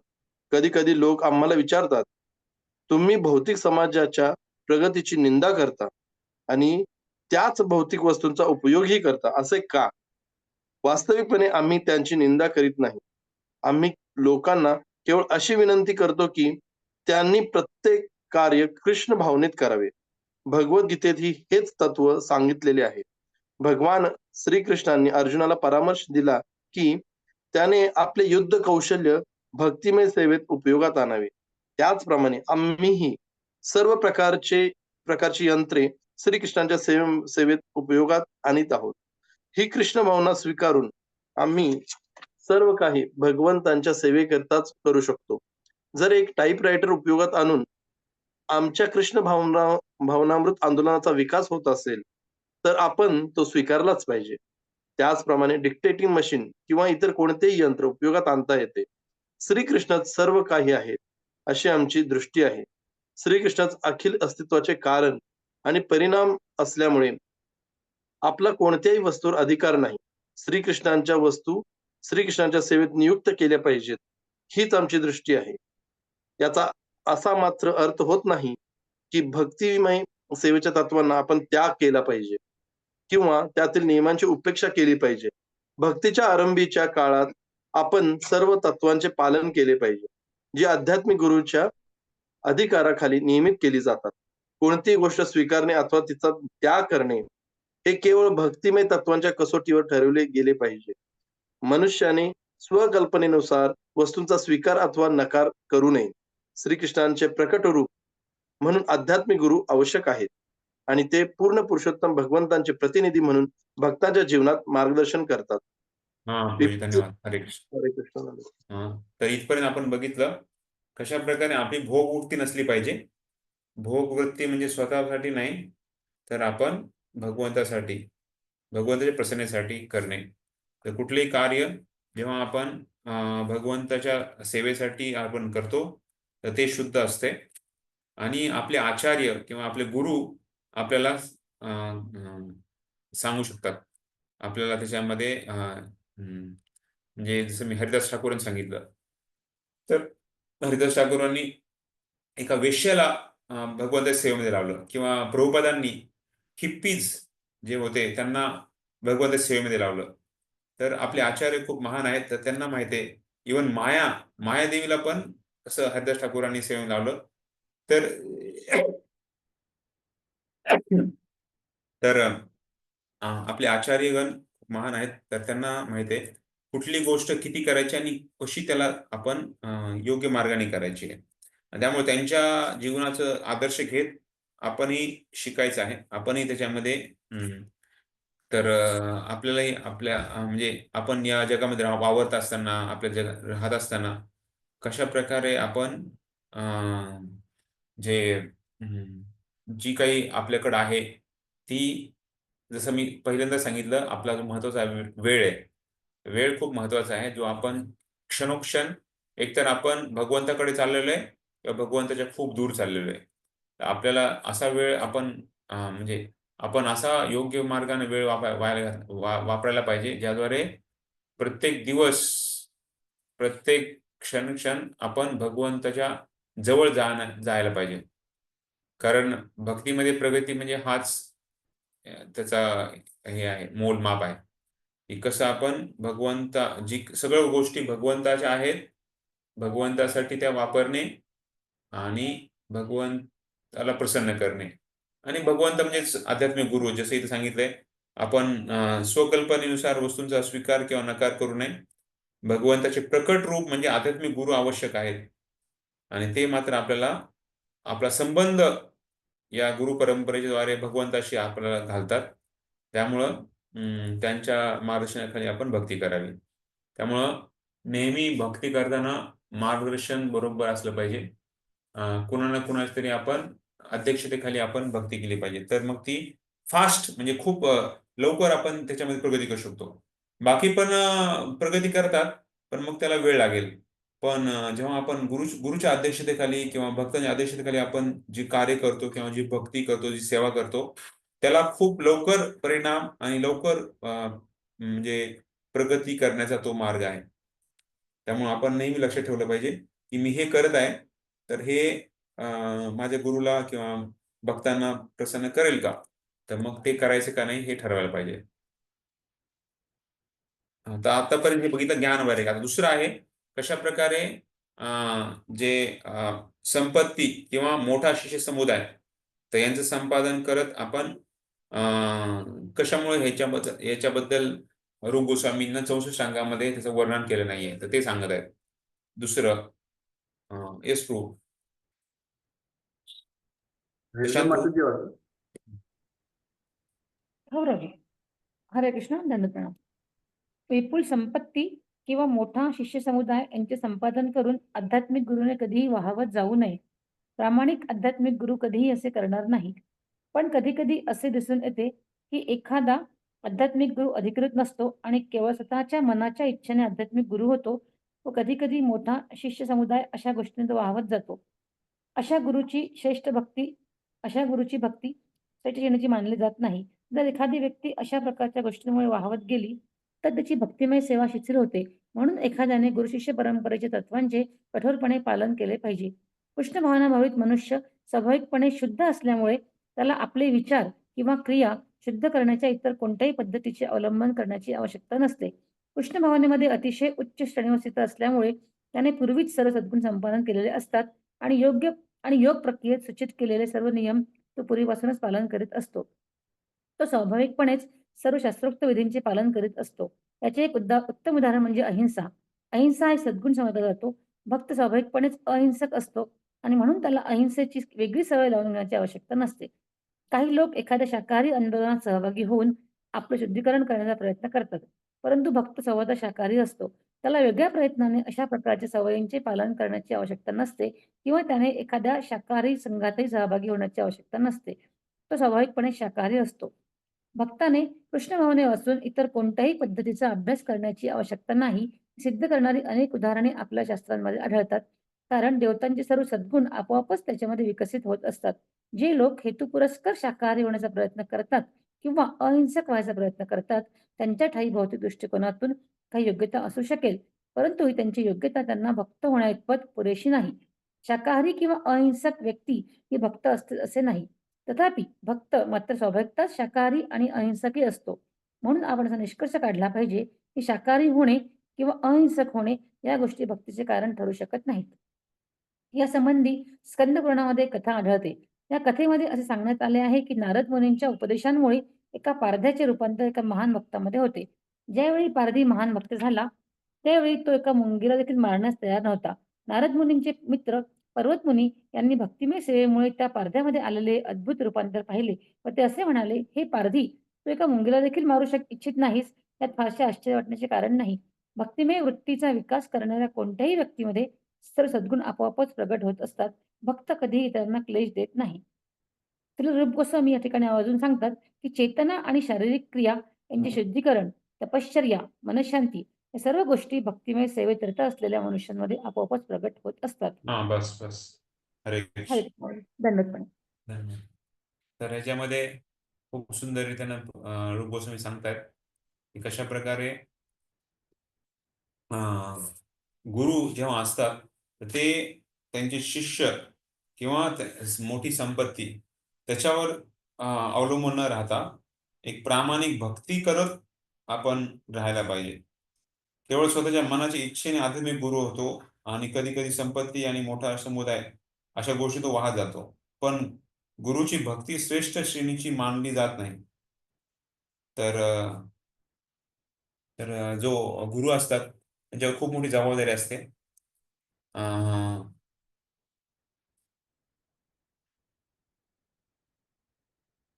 त्यामुळेच चैतन्य महाप्रभू सांगतात की कशा प्रकारे न धनम न जनम न सुंदरी कविताम वा जगदीशी कामय मम जन्मनी जन्मनीश्वरे भवतात भक्ती रहे तुकी तोई. भगवंता मला धन, जन, सुंदरी आणि कविता म्हणजे आपले जे अनुयायी, तर ह्याच्याबद्दल आकर्षण नाहीये. तुमच्या भक्तीमध्ये मी प्रगती करावी.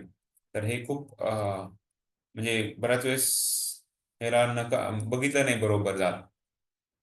जसं कुणी एक धनिष्ठ व्यक्ती आहे आणि त्याच्याद्वारे खूप मोठं मंदिर बांधलं गेलेलं आहे, त्याच्या डोनेशन मंदिर बांधलेलं आहे, पण त्यानंतर मग बऱ्याच वेळेस तिथं ते भक्त राहतात आणि ते भक्त साधना करतात, ते भक्त ते मोठा प्रचार करतात.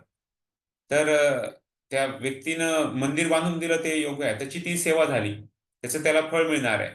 पण नंतर जेव्हा भक्त प्रचार करतात, भक्त कारण नंतर मग मोठे मोठे म्हणजे जास्त भक्तांना तिथे घेऊन येतात, तर मग त्याचा जो हे आहे, त्याचा जो म्हणजे फळ आहे, तर ते त्या भक्तांना मिळणार. असं नाही की त्या व्यक्तीनं मंदिर बांधलं त्याला सगळं मिळणार. तर त्यामुळं आपण सांगितलंय की भक्तीमध्ये कधी असं म्हणायला नाही पाहिजे की आता मी खूप मोठी सेवा केली, आता मला म्हणजे बसून आता मला सगळं फळ मिळेल. तर ऍक्च्युली प्रभुपादांनी असं कधीच म्हणले नाही. प्रभुपाद नेहमी म्हणायचे की मी आणखी म्हातार झालोच नाहीये, म्हातार झाल्यावर मग मी रिटायर होईल. तर रिटायरमेंट नाहीच आहे म्हणे, भक्तीमध्ये कधी रिटायरमेंट नाहीये. 90 वर्षाचे असताना पण उद्धव एवढे तरुण होते आणि एवढे भगवंताच्या सेवेमध्ये मग्न होते. तिथे प्रभुपाद देतात की भक्तीमध्ये असं म्हणजे निरुक्ती नाहीये. जसं भौतिक जगामध्ये आपण म्हणतो 58-60, तर आता मग रिटायर. पण आध्यात्मिक जगतामध्ये असं रिटायरमेंट नाही. आणि दुसरी गोष्ट, आपण कधी म्हणजे ठरवले म्हणजे विचार नाही केला पाहिजे, आता खूप सेवा झाली माझ्याकडनं, खूप वर्ष सेवा झाली, आता सेवा थोडं कमी करतो किंवा कमी करते, असं नाहीये. तर हे दुसरं उदाहरण, दुसरं गोष्ट सांगितली. आणि तिसरं सांगितलं कशा प्रकारे आपण जेव्हा वेगवेगळे सद्गुण उत्पन्न करतो, सद्गुण संपादन करतो. सद्गुण संपादन करणं जसं अहिंसा आहे किंवा ब्रह्मचर्य किंवा सत्यता, तर हे साधना भक्तीचं अंग नाहीये. तर या सद्गुणांचं महत्त्वाचं आहे. सद्गुण असले चांगलंच आहे, पण ते सद्गुण एक भक्तीचं अंग नाहीये.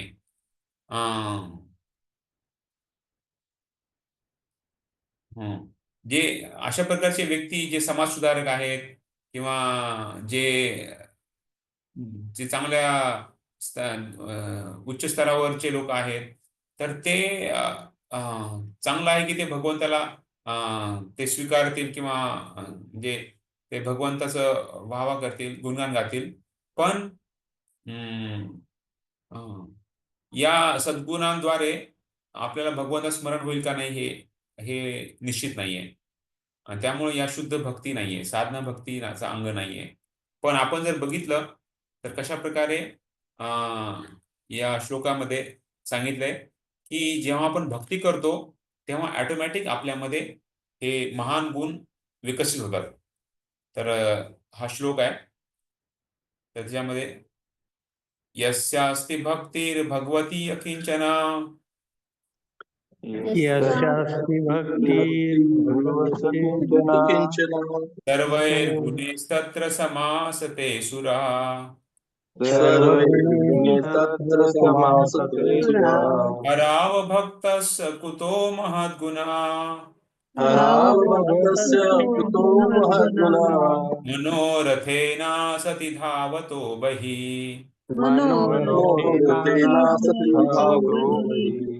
तर यस्यास्ति भक्तीर भगवती अकिंचना, जो अकिंचन होऊन, जो भगवंतावर पूर्ण अवलंबून होऊन, भगवंताच्या पूर्ण सहारा घेऊन भक्ती करतो, तर त्याच्यामध्ये सर्व गुण जे देवी देवतांचे गुण आहेत, ते गुण पूर्ण त्यांच्यामध्ये उत्पन्न होतात. हराव भक्त कुतो महान गुणा. पण जो भक्त नाहीये त्याच्यामध्ये किती जरी महान गुण असतील, सद्गुण असतील, तर ते एकतर निघून जातील किंवा ते कमी होऊन जातील. पण ते त्यांच्यामध्ये काही गुण जास्त नाहीच आहे. पण तो आपल्या मनाद्वारे इकडे तिकडे धावत असतो, इकडे तिकडे बघतो. त्यामुळे सांगितलंय की भक्ती केल्यानं सर्व गुणांचा विकास आपल्या ह्याच्यामध्ये होतो. तर त्यामुळं देवी देवतांचे गुण पण आपल्यामध्ये, खास करून जसं इथे सांगितलंय, धर्म किंवा ज्ञान आणि विरक्ती, तर हे अशासारखे महत्वाचे गुण त्या भक्तामध्ये आढळतात. पण जो भक्त नाहीये, जो भक्ती करत नाहीये, तर त्या जो भौतिक कार्यकलापमध्ये गुंतलेला आहे त्याच्यामध्ये काही गुणच नाहीयेत. जरी त्यांनी जर ज्ञानी बनला किंवा योगी बनला तर तो आपल्या मनोरथेनासाठी धावतो, म्हणजे आपल्या मनाद्वारेच इकडे तिकडे धावत आहे आणि मायाशक्ती त्याला पूर्ण त्याचं हे करत आहे. मायाशक्ती त्याला आखडून घेतलेले आहेत. अशा प्रकारे त्या व्यक्तीमध्ये कसं काय जरी चांगले गुण असतील, तर अशा प्रकारे तर 26 गुणांचा उल्लेख प्रभुपाद इथे करतात. 26 गुण भक्तामध्ये आढळतात. खास करून जे महान भक्त, वैष्णव भक्त आहेत, त्यांच्यामध्ये 26 गुणांचा 26 गुण प्रकट होतात. हे कृष्णदास कविराज गोस्वामी चैतन्य चरितामृत सांगतात याच्याबद्दल. 26 गुण वैष्णव 26 गुण, त्याच्यानंतर चर्चा करू शकतो आपण. तुम्ही वाचू पण शकता. 5व्या अध्यायामध्ये 18व्या श्लोकामध्ये 5वा स्कंद 18वा अध्याय आणि 12वा श्लोक. तर त्याच्यामध्ये तुम्ही तात्पर्यामध्ये वाचू शकता 26 गुणांबद्दल चैतन्य चरितामृतमध्ये कृष्णात गोस्वामी सांगतात त्याच्याबद्दल. तर प्रभुपाद त्या तात्पर्यामध्ये सांगतात 5, 18, 12. तर इथे या फोटोमध्ये पण बघू शकता कशा प्रकारे मृगारी बद्दल इथं सांगितलंय. तर तो मृगारी किती शुद्ध महान भक्त बनतो भगवंताच्या भक्तांच्या संगतीमुळे, नारद मुनी संगतीमुळे. त्याचबरोबर आपण बघतो कशा प्रकारे वाल्मिकीचा पण किती उद्धार होतो. तर असे वेगवेगळे उदाहरण आपण बघतो की कसे भक्तीमुळं सर्व काही मंगल होऊन जातं.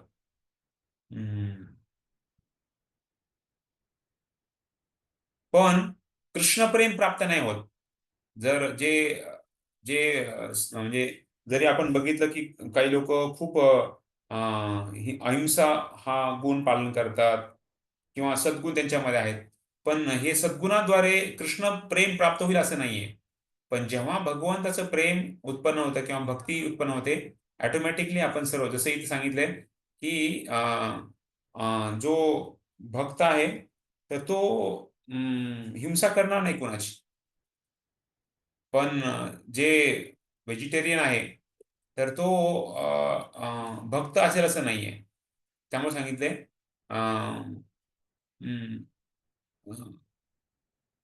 कारण अहिंसा हा एक भक्तीचा म्हणजे पार्टच आहे. कारण त्यांना दुसऱ्यांना त्रास द्यायची इच्छा नाही. जसं प्रभुपाद सांगायचे की कितीतरी प्राणी आहेत ते पण व्हेजिटेरियन आहेत. म्हणजे तुम्ही व्हेजिटेरियन असलं मोठं काही गोष्ट नाहीये. आपण कृष्णटेरियन असलं पाहिजे. म्हणजे आपण भगवंताचा प्रसाद खाणे, भगवंताच्या प्रसन्नतेसाठी राहणे, तर हे कृष्णटेरियन आहे.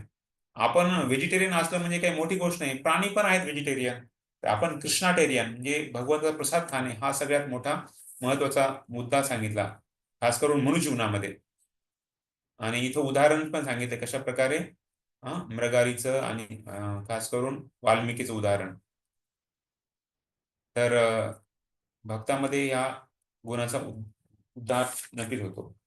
इथपर्यंत आपण बघितलं. आणि याच्यानंतर शेवटचा एक पॉइंट राहिलाय, तर तो आपण उद्या नंतरच्या ह्याच्यामध्ये बघूया कशा प्रकारे या धड्यातला शेवटचा एक पॉइंट आहे की नवविधा भक्ती जी आहे, नवविधा भक्ती. तर आणि त्या नवविधा भक्तीमध्ये कुणी त्या भक्तीच्या अंगामधला कोण पारंगत होतं, पूर्ण त्यांच्यामध्ये त्यांनी प्राप्ती केली त्या नवविधा भक्तीमध्ये, त्याचे उदाहरणं पण दिलेले आहेत पुढे. 64 अंग, त्यामधले 9 अंग हे महत्वाचे आहेत. आणि हे 9 अंगामध्ये कोण त्याच्यामध्ये पूर्णत्व प्राप्त केलं त्याबद्दलचं एक पॉइंट आपला या धड्यात राहिला, तर ते पुढच्या वेळेस बघूया. इथपर्यंत कोणाला काही प्रश्न आहे का?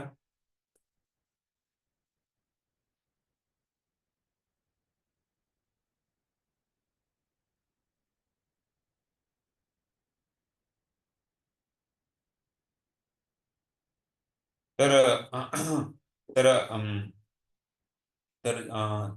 खास करून 64 अंग आहेत. त्यामध्ये काही गोष्टी रूप गोस्वामींनं त्याच्यामध्ये टाकल्या नाही. खास करून आपण वर्णाश्रम बघितलं, वर्ण आणि आश्रम. जसं कोणी ब्रह्मचर्य असेल, खूप म्हणजे कठोर ब्रह्मचर्य केलं तर तो सत्यलोकात जाईल. खूप ग्रस्त असेल, खूप चांगलं त्यांनी सगळ्या विधीचं पालन केलं तर तो स्वर्गलोकात जाईल. पण शुद्ध भक्ती किंवा कृष्ण भक्ती प्राप्त होईल असं नाहीये. तर वर्णाश्रम पालन करून आपण कृष्ण भक्तीपर्यंत जाऊ शकतो. पण वर्णाश्रम हे भक्तीचं अंग नाहीये. तर हे सांगितलं. आणि त्यानंतर आपण कशा प्रकारे ज्ञान आणि वैराग्य त्याच्याबद्दल पण बघितलं की ज्ञान आणि वैराग्य हे भक्तीला पोषक आहेत, पण भक्तीचे अंग नाहीये. त्याचबरोबर नंतर बघितलं कशा प्रकारे आपण संपत्ती, विपुल संपत्ती आणि शिष्य समुदाय, तर ते पण भक्तीचा असा महत्त्वाचा अंग नाहीये. आणि तिसरं बघितलं कशा प्रकारे सद्गुणांचा विकास. सद्गुण मिळाले म्हणजे शुद्ध भक्ती मिळेल असं नाहीये, पण शुद्ध भक्ती जी असते त्याच्यामध्ये मात्र या गुणांचा विकास होतो. तर तर तर यावर आपण थांबूया. पुढच्या वेळेस आपण या 9 जे भक्तीचे 9 प्रकार पुढे सांगतात आणि त्याबद्दल आपण पुढच्या वेळेस चर्चा करूया. हरे कृष्ण. खूप खूप धन्यवाद. श्रील प्रभुपाद की जय. श्रील जय. प्रभुपाद की जय. जय पाद की जय. जय निताई गौर गोविंद, हरि हरि बोल. हरे कृष्ण. हरी बोल. दंडवत प्रणाम प्रभूजी. नात्याने सर्व भक्तांच्या चरणावर दंडवत प्रणाम.